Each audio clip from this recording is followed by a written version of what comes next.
100 ఏళ్ళు బతకడానికి వరం పొందినాడు కాదు జుట్టోడు.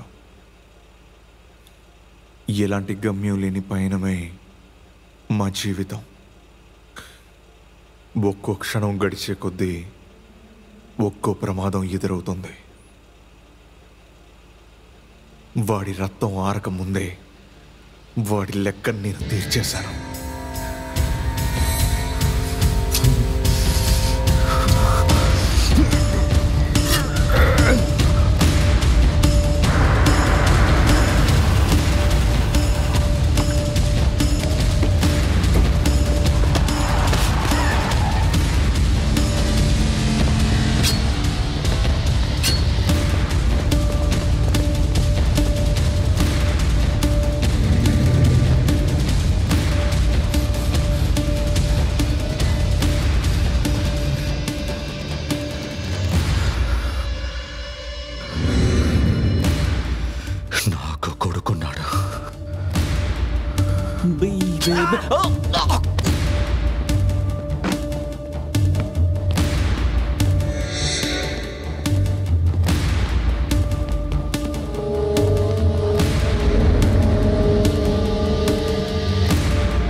నమస్కారం సార్. ఒక్క మాటలో ఈ గంజాయి వేట గురించి మీ అభిప్రాయం ఏంటో చెప్తారా?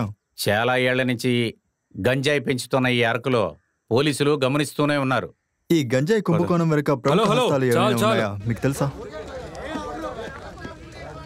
అందరూ ఇట్రండి సార్, మిమ్మల్ని తర్వాత కలుస్తాను. కెమెరా అంతా తీసేయండి. మిమ్మల్ని వెళ్ళండి త్వరగా. మీరు కూడా పదండి. రండి, ముందు నీళ్ళు పోసారి వచ్చి నీళ్ళు పోయండి. త్వరగా వెళ్ళి మంటలు నాపండియా. వెళ్ళండి. తర్వాత ఏం చేయాలని తెలియని పరిస్థితిలో నేనున్నాను. బుద్ధనో లేదా వాడికి మించి ఎవరైనా ఉంటే వాళ్ళెవరూ నా కంటికి కనపడలేదు.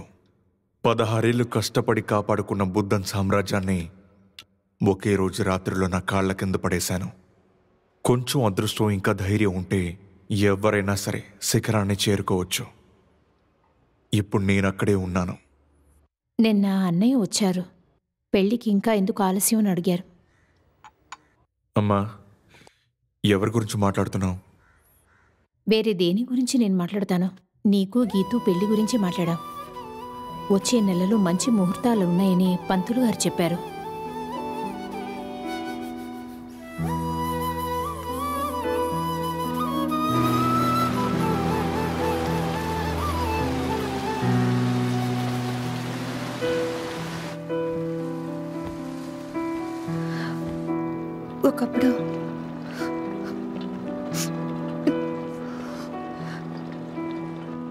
ఒకప్పుడు నీ గురించి తెలియక నీ మీద ద్వేషం పెంచుకున్నాను బావా.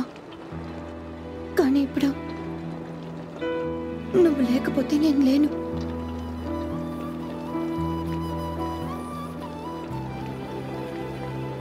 అది మీ దగ్గరున్న డబ్బు కోసం కాదు బావా. నువ్వు నన్ను నరకానికి పిలిచినా సరే నేను వస్తాను. చివరి వరకు మీరు నన్ను ప్రేమిస్తే మాత్రం చాలు.